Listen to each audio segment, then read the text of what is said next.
ఇదేంద్ర మామ ఇక శ్రీ పోతులూరి వీరబ్రహ్మేంద్ర స్వామి చెప్పినట్టు జరుగుతాన్నాయి. కానీ ఇప్పటిదాకా స్వామి చెప్పినవి ఏమేం జరిగినాయో ఈ వీడియోలో చూద్దాము.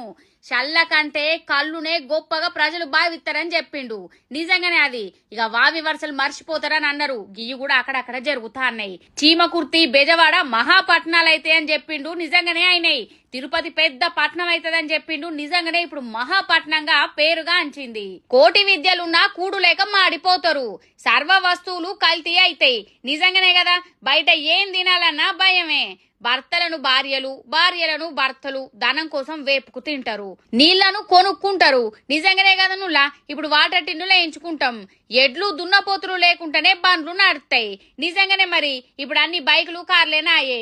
ఎడ్ల బండ్లు ఎవరు వాడతారు? మనుషులు పక్షులు లెక్క ఎగురుతారు. అంటే విమానం అన్నట్టు. నిజంగానే నువ్వులో బ్రహ్మంగారు చెప్పిన అన్ని మెల్లమెల్లగా జరుగుతాన్నాయి.